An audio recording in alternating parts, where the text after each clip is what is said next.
Manuel Ortiz, qué bárbaro, qué canción que nos has traído el día de hoy, platícame. ¿Cómo estamos? Muy buenos días, doctor Gutiérrez. No, muchísimas gracias por esas complacencias. Resulta que según Joaquín Sabina, este cantautor español que ha hecho de América Latina, particularmente de México, su segundo hogar, es muy querido en América Latina, y él a su vez no se entendería Joaquín Sabina sin América Latina. Anunció su despedida de los escenarios. Yo sigo algo escéptico porque ya antes ha anunciado estas despedidas. De todas formas, bueno, en una emotiva despedida en Madrid, y obviamente si fuera así, habrá muchos que le lloren en América Latina, en México. Un gran amigo de Chavela Vargas le compuso una memorable canción a Chavela Vargas, apoyó a Chavela Vargas por allá en sus estancias en Madrid. En fin, un cantautor queridísimo en nuestras tierras. Pero bueno, el día de hoy, doctor Gutiérrez, estamos aquí no para hablar de Joaquín Sabina. Ese fue un paréntesis que tenía que decirse y se dijo. Hoy vamos a hablar de estas elecciones en Honduras, dramáticas elecciones en Honduras. Y el día de hoy, para hablarnos de eso, nos acompaña Lucía Vigil, quien es coordinadora de observación electoral del CESPAD, una organización en Honduras que lleva ya un largo recorrido haciendo observación electoral en territorio, con quien también hemos tenido el placer de trabajar. Global Exchange, esta organización con sede en San Francisco, tuvo una muy amplia delegación de observadores en Honduras que trabajaron muy de cerca de la mano con CESPAD. A Lucía Vigil tuve el placer de conocer en Honduras hace unos años, y hoy, si ya anda por acá, primero te saludamos, Lucía, y de arranque te decimos qué está pasando en Honduras. Y obviamente nos interesa saber qué tanto de la intervención de Donald Trump ha tenido que ver en estos resultados. Hola, buenos días a los compañeros en cabina. Gracias, Manuel, igual por la invitación. Bueno, comentarte que estamos en Honduras en un ambiente bastante tenso ahora mismo, a pesar de que se habían pronosticado movilizaciones y demás, pues realmente el clima es de mucha incertidumbre. Me parece que ha sido importante esta alianza con Global Exchange en los siguientes términos. Primero, los compañeros estadounidenses que nos acompañaban vieron en primera línea cómo se efectúa la injerencia, la intervención de Donald Trump. De hecho, se estaban preguntando quién está detrás de él, porque aseguraban que no es él quien está escribiendo este tipo de mensajes. Y ha sido complicado en términos de... primero la forma con cero diplomacia igual, ¿verdad? O sea, repensando todos los esquemas de intervención estadounidense que hemos tenido en toda nuestra historia como país, esta ha sido la más descarada, ¿no? En términos de pronunciarse específicamente sobre un proceso electoral, incluso indicar por qué partido debe de votar o debía de votar la ciudadanía hondureña, y haciendo eco al Partido Nacional, que ha sido ha sido creada una organización criminal por los mismos tribunales estadounidenses, y tuvo esa capacidad no de decir por quién votar. Entonces, digamos que, de hecho, para Honduras o para la ciudadanía, siempre la opinión de Estados Unidos es como que sabemos que hay que esperarla. Sabíamos que la embajada iba a tener su papel, sabíamos que se iban a pronunciar en ciertos términos. Sin embargo, las declaraciones de Donald Trump han puesto a pensar a la ciudadanía en términos de TPS, en términos de cooperación económica, y lo que pasaba si votaban por otras opciones que no fueran del Partido Nacional, en este caso Nacia Fure. Y lo segundo es que se ha pronunciado ya en 3 ocasiones sobre el ejercicio democrático. Nos complica más justamente porque cataloga a Honduras, en caso de que ganara el Partido Libertad y Refundación, por ejemplo, como un infierno, y hacer declaraciones complicadas creo que nos tiene muy molestos.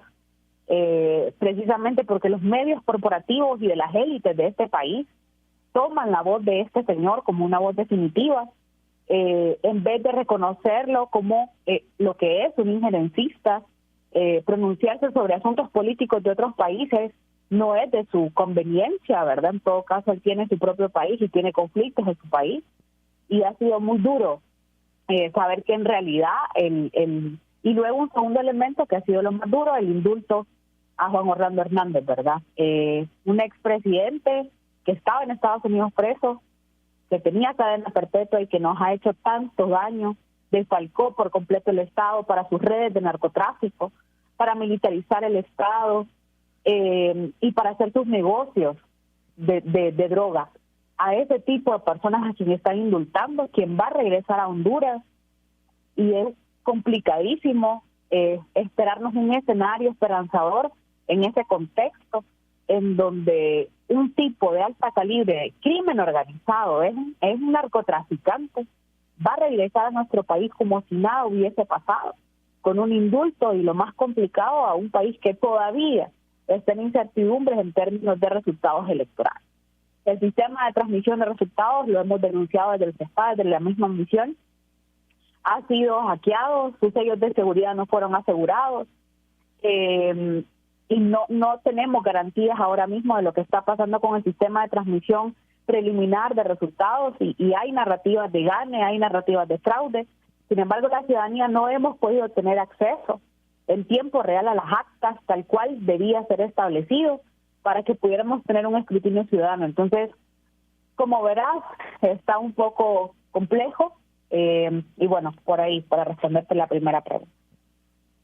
Muy complejo, nada más para quienes nos están escuchando, los números que tengo hasta este momento, tú me dirás, Lucía, es Nasri Azura con el 39.91% de los votos, Salvador Nasralla con el 39.89%, Nasri es este candidato de la ultraderecha, por el cual llamó a votar Donald Trump, que parece que ya encontró esta fórmula de decirle a cada uno de los países por quién tiene que votar, y si no votan por ese personaje, el que el presidente de los Estados Unidos les señale, les imponga, va a haber consecuencias, y todo parece que hay una parte de la población que sí está siguiendo estas indicaciones, ¿no? Como decías, nunca creo que habíamos visto una intervención tan grotesca, pese a que no sorprenden las intervenciones de los Estados Unidos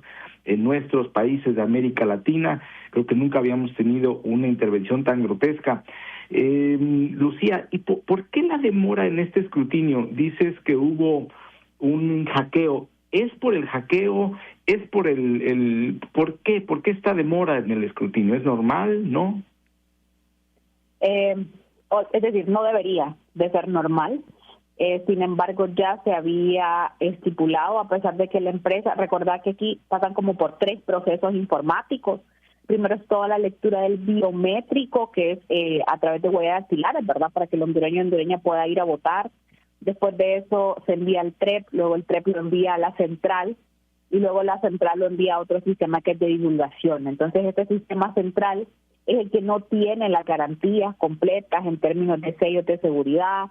De hecho, esta empresa ya había sido denunciada en Colombia, por ejemplo, por temas de fraude y corrupción. Entonces, ya nos habían comentado que está muy, muy complejo, o sea, que el funcionamiento estaba complejo. Además,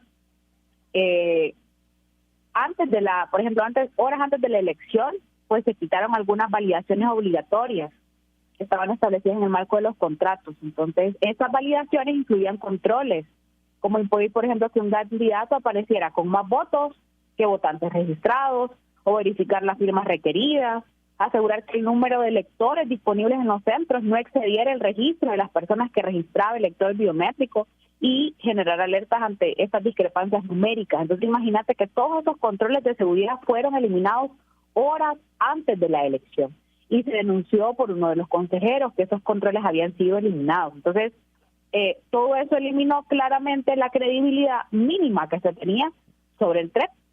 a pesar de que hay una ley, a pesar de que se aprobó una ley, a pesar de que, bueno, las empresas, esta empresa, de hecho, es la que en procesos electorales ha tenido más tiempo para preparar todo el proceso de transmisión. Entonces, no funciona, hay debilidades técnicas que fueron advertidas, pero no corregidas. Entonces, estamos atendiendo mucho a el desastre de no tomar en cuenta las cuestiones técnicas y realmente es un tema de transmisión, realmente es un tema de la empresa y el sistema.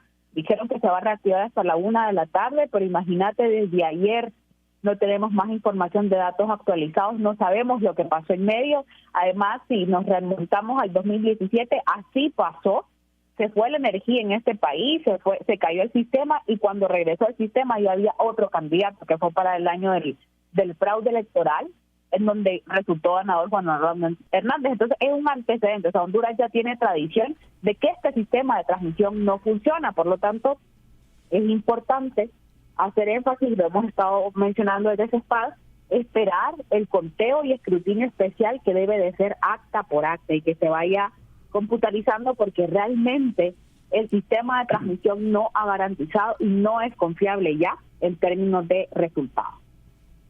El indulto de Juan Orlando Hernández, acusado, como bien dices, de narcotráfico, ya no es un presunto narcotraficante, sino es un narcotraficante confirmado por las mismas autoridades de los Estados Unidos. Este indulto es a todas luces incongruente con el mensaje que supuestamente quiere mandar Donald Trump de combate al narcotráfico. Ya vemos con este indulto que lo último que le importa es realmente el combatir al narcotráfico en el territorio. Eso está ahí en la mesa, estimada Lucía. Obviamente hay una intervención. Por el otro lado, el partido oficialista, Partido Libre, tiene un gran retroceso. ¿A qué lo atribuyes? Yo recuerdo que estábamos allá, estábamos juntos, de hecho, cuando ganan las elecciones y hay esta euforia y además había esperanza de alguna parte de la población de algunos cambios en cuanto a la persecución, por ejemplo, de defensores del territorio. Fuimos juntos también a algunas zonas donde había conflictos territoriales, había esperanza de transformación social. ¿Qué pasó con todo esto? ¿Y qué de todo esto tiene que ver también con los resultados? Sí, es complejo justo lo que mencionás y va a ser importante tener los resultados finales para siquiera verificar el número de votos que tuvo Libertad y Refundación para este periodo y ver si realmente es consistente con el voto en las elecciones primarias, ¿verdad? Que es como al final las elecciones internas de los partidos, precisamente para confirmar si realmente la militancia o gente llegada a Libre votó también en estas generales o realmente cruzó el voto, que es una dinámica que estamos viendo ahora mismo. Lo segundo es que hay departamentos específicos en donde esta dinámica, en donde Libre, por ejemplo, no pudo responder a las necesidades de las poblaciones, pero también asume un costo político fuerte en el caso del departamento de Colón, en donde ha sido un departamento libre, pero digamos que el asesinato de Juan López, que formaba parte de las filas de Libertad y Refundación, se le atribuye al mismo partido político, complicó y en este caso no están saliendo diputados, mucho menos alcaldes vinculados a Libertad y Refundación. Entonces es como ese error siempre de los partidos políticos de no depurar completamente a quienes están aspirando y no tomar decisiones correctivas en el momento, sino más bien premiar favores y premiar este tipo de actitudes, como un caso micro que se podría perfectamente expandir a nivel nacional. Luego el tema de las narrativas, fíjate, Manuel, y vos que sos periodista y tus compañeros en cabina podrían entender el tema de las narrativas, ¿no? Estas narrativas que vienen de la Guerra Fría, que vienen desde que cayó el muro de Berlín y seguimos hablando en clave comunistas, fascistas, y creo que hay un grave problema en términos de cómo traducir las narrativas a los nuevos símbolos, porque otra cosa que ha sido determinante en estas elecciones es el voto indeciso, y a ese voto indeciso, en definitiva, el Partido Libertad y Refundación no lo captó. Entonces pasa con un tema de comunicación y con un tema de narrativas que no lograron ubicarse, ni captar, ni jalar al voto que no sabía definitivamente por quién votar. yo creo que hay un piso mínimo, digamos, en términos de gestión, pero que realmente son lecciones que los progresismos, que la izquierda no aprende de la región latinoamericana y que no se subsanan en el momento, ¿no? Entonces, posiblemente, como yo te menciono, tendríamos que esperar para ver qué pasó con el voto militante de Libertad y Refundación y ver si es así, porque si es así va a ser una elección de escarmiento bastante compleja para el Partido Libre. Imagínate luego con un liderazgo como Juan Orlando Hernández, o sea, me guste o no aceptarlo, que no me gusta, pero es un liderazgo de la oposición, del nacionalismo, de los valores tradicionales, muy fuerte. Entonces, Juan Orlando podría representar esa unión, esa oposición que se requería, esa imagen, no ese liderazgo, no. Entonces, va a complicar ante un partido que definitivamente se está tambaleando, cometió muchos errores y complicado también porque a pesar de que la presidenta Xiomara Castro hizo todo lo que pudo, en definitiva lo hizo, pues ahí se señalan mucho más los errores por una fallida también estrategia de comunicación. Muchas lecciones, como dices, para los movimientos progresistas y que buscan por la justicia social en nuestra región, lecciones grandes. Doctor Gutiérrez, no sé si tienes algún comentario, alguna... Están dando ustedes un reporte bastante profundo. Me gustaría escuchar qué es lo que se espera en el futuro y qué el timing que precisamente el día de hoy sale el señor Juan Orlando Hernández y justo es indultado antes de las elecciones y ahora el conteo está estancado. ¿Eso es lo que entiendo que está ocurriendo? Sí, así es, el conteo está en pausa por el tema de transmisión. Los partidos políticos no están logrando acceder a las actas de cada una de las mesas. Incluso el Consejo Nacional Electoral emitió un comunicado hace un par de horas en donde se deben de repetir las elecciones para el próximo fin de semana en algunas mesas que no se pudo acceder, que no llegó material o otras cuestiones, entonces se deben de repetir y realmente este conteo puede permanecer hasta el 30 de diciembre. Entonces, cualquier declaratoria hasta ahora, como repito, no es oficial, es preliminar, mientras se termina de acabar, ¿no?, un poco con el tema del sistema y qué es lo que realmente va a pasar. Pero como te mencioné, la ciudadanía hondureña debe de esperar el escrutinio igual que los partidos políticos, porque en definitiva todas las fallas técnicas del sistema nos dicen que no debemos apegarnos a esos resultados mientras no haya un conteo especial de todas esas actas que registran irregularidades. ¿Y pudieras comentar algo sobre el efecto que tuvo esto que hizo el señor Trump con el señor Juan Orlando Hernández en las elecciones propias? O sea, quizás no pudieron ustedes percibir porque quizás salió muy tarde o salió la noticia tarde, pero ¿qué efecto tuvo, crees tú? Bueno, esta va a ser una opinión más personal que institucional, ¿verdad? Fíjate que antes del tuit de Donald Trump nosotros creíamos que la contienda iba a ser disputada entre Libertad y Refundación y Salvador Nasralla, porque realmente Tito Afura ya es una candidatura, es un personaje político muy desgastado, es decir, ya perdió las elecciones pasadas, es decir, ya es un liderazgo bastante obsoleto y realmente en términos de propuestas no se presentó plan, o sea, realmente ha sido bien complicado verlo como un contrincante fuerte. Entonces nosotros decíamos, bueno, y algunas tendencias nos decían, algunas encuestas nos decían que pues se iba a dividir entre, lo final iba a ser entre Libertad y Refundación y el Partido Liberal. Con el tuit de Donald Trump lo que hace es retomar la vigencia del Partido Nacional y escoger a un tercero. Y el tema en Honduras es que funciona muy bien con un cierto porcentaje de la población esta cuestión de quién está bendecido por Estados Unidos, porque ese porcentaje de la población considera que si Estados Unidos se bendice, entonces vas a crecer en economía, vas a crecer en negocios y demás, ¿no? Incluso piensan mucho en la comunidad migrante que está en Estados Unidos. Entonces dicen, bueno, si Donald Trump trabaja con nosotros, es probable que nos renueve el TPS. De hecho, en Estados Unidos nunca se había registrado tanto voto de hondureño en el extranjero. Nunca. Entonces fue relevante. Entonces, ¿qué fue lo que hizo el tuit de Donald Trump? revivir a un partido que no estaba vivo, que no iba a entrar en contienda, y lo que hizo fue dividir el voto que le pertenecía a Salvador Nasralla.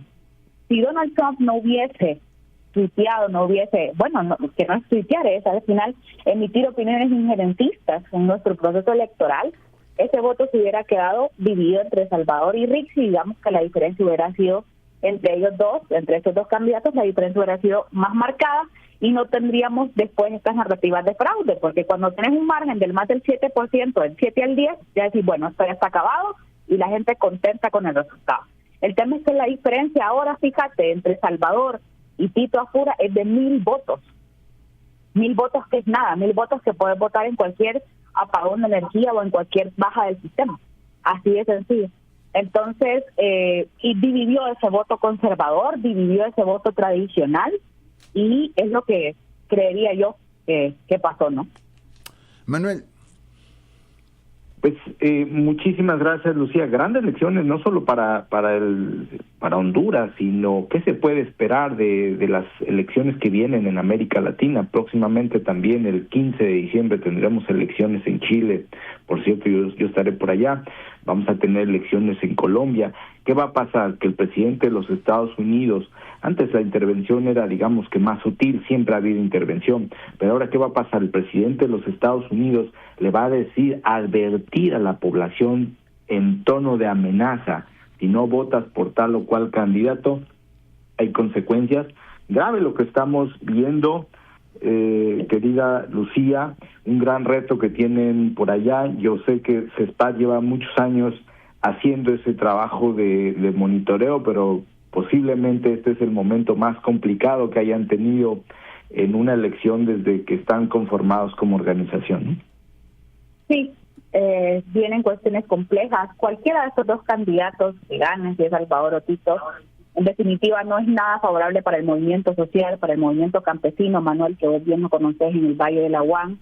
Estos dos tipos son pro empresa privada, son tipos extractivos, son tipos alianzas privadas, ¿no? Su apuesta es por la privatización de todos los sistemas. Es decir, ninguna de estas dos opciones es buena para el movimiento social.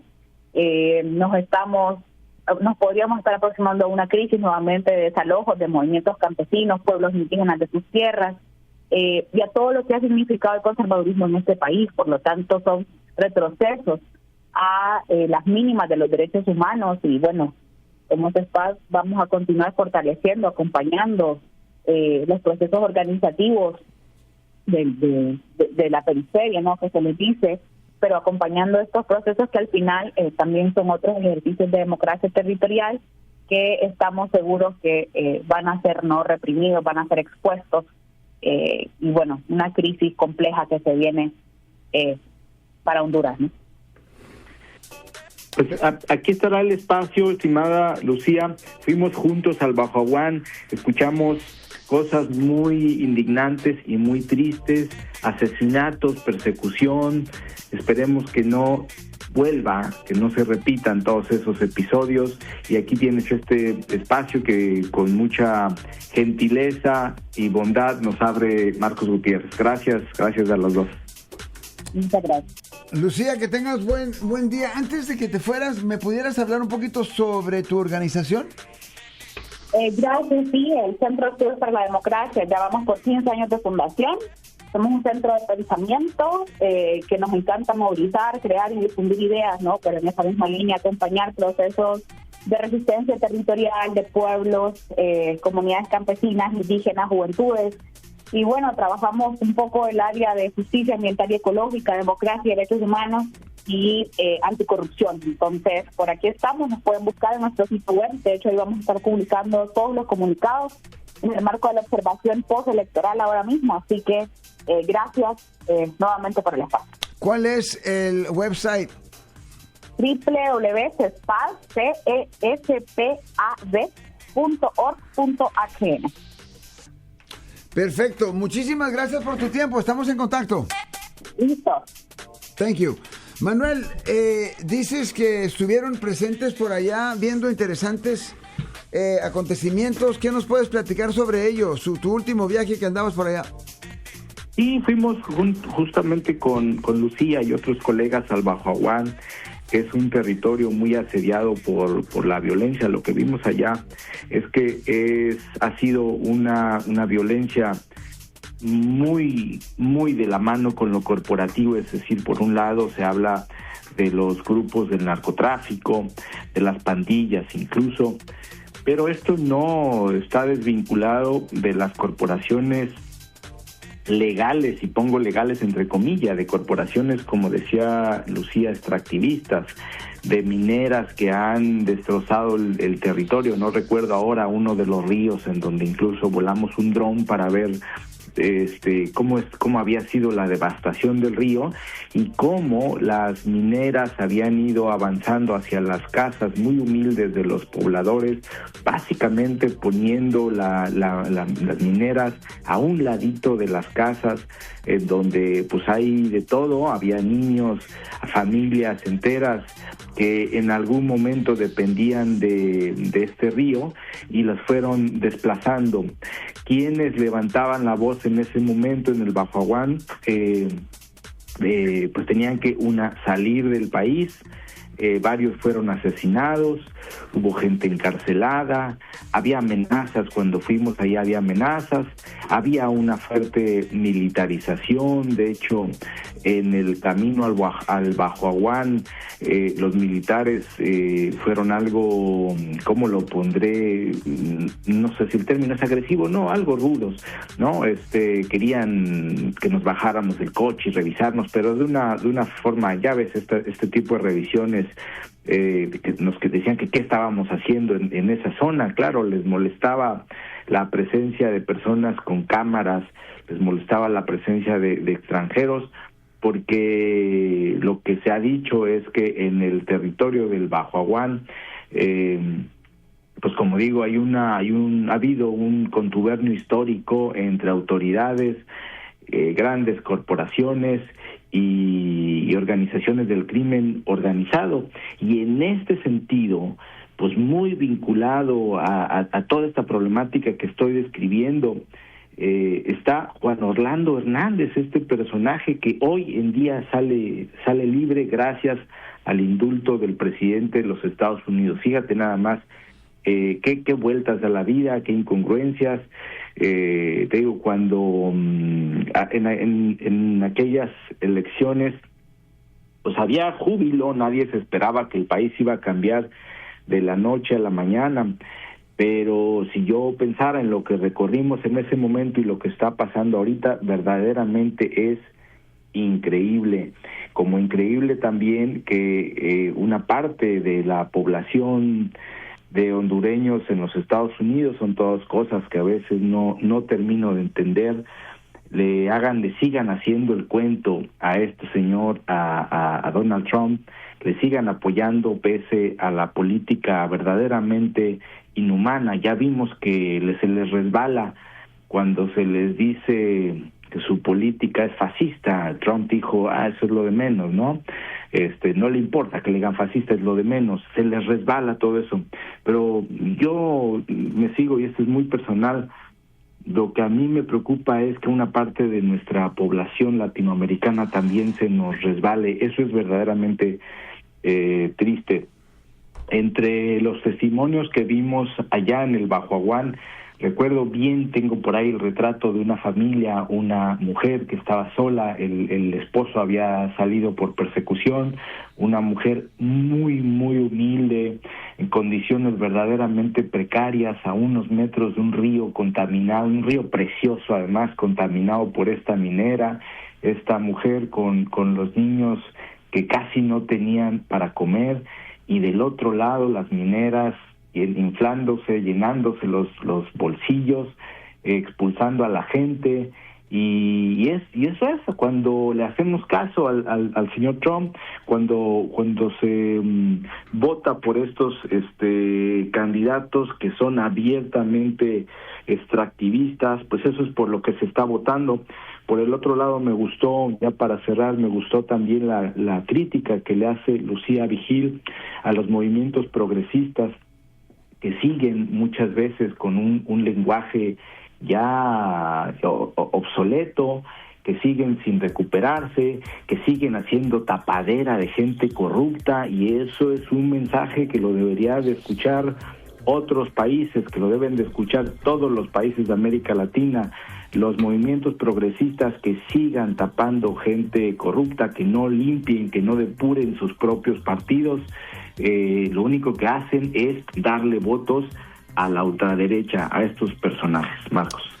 Y Manuel, esta área que tú llamas Bajo Aguán es el mismo área donde aparentemente hay 3 o 4 o 2 o 3 familias que son dueños de un territorio bastante grande en donde hay muchos recursos, y obviamente esas familias están enriqueciéndose, y cualquier persona que, como lo dijeron anteriormente, cualquier persona que se queje les va muy mal. De eso estamos hablando, ¿correcto? De eso estamos hablando. De hecho, como en otras partes de América Latina, y voy a usar el lenguaje que se usaba ya en mi barrio, en Iztapalapa, estas personas muy ricas no necesariamente compraron el territorio, se lo agandallaron, es decir, con todo el poder, con las armas, con sus nexos políticos, fueron desplazando a distintas comunidades. Te digo, yo llegué a ver ahí la barra de la minera con el desagüe hacia el río y una de las casitas ahí, y en efecto hay personas que levantaban la voz, pero cada que alguien levantaba la voz lo iban desapareciendo. El mismo día que nosotros estuvimos ahí en el Bajo Aguán haciendo todo el recorrido, pues nos iban diciendo: aquí bajen las cámaras, aquí no, acá sí. Hicimos algunas entrevistas que no pudieron salir al aire porque después nos dijeron: estas personas corren riesgo de que las maten si hablan de lo que las mineras le están haciendo a su territorio. Así está la cosa por allá. ¿Y qué es lo que le están haciendo al territorio? O sea, que están ensuciando todo el área.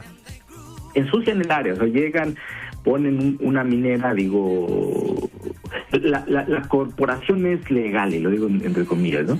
Ensucian los ríos con este extractivismo, y quienes se encargan de desmovilizar, de articular a las comunidades que se opongan al extractivismo son grupos del crimen organizado. Eso lo vemos en otros territorios, eso no solamente pasa en Honduras, eso lo vemos en Colombia, yo lo he visto en Colombia, lo he visto en Michoacán, lo hemos visto en Brasil, que es una formulita, que es corporaciones legalmente establecidas, y como por arte de magia hay grupos del crimen organizado haciendo la labor de desestructurar, de desarticular cualquier posibilidad de movimiento social para oponerse al extractivismo. Lo vimos también ahora en El Salvador, muy parecido, como ya algunas personas saben. En El Salvador recientemente se abrió a la minería. Yo allá no vi necesariamente grupos, quiero aclararlo, del crimen organizado, como en otros lugares, pero sí comienzan las amenazas y la desarticulación. En el caso de El Salvador, pues es la amenaza con que te apliquen el régimen de excepción y vayas a la cárcel, pero el patrón es en todos nuestros territorios, toda América Latina, ahí donde hay recursos naturales y personas defendiendo los recursos naturales, hay violencia, hay grupos del crimen organizado, y hay persecución. Esto es lo que enfrenta este territorio Bajo Aguán, que dicho sea de paso, es, como otros territorios de América Latina, hermosísimo.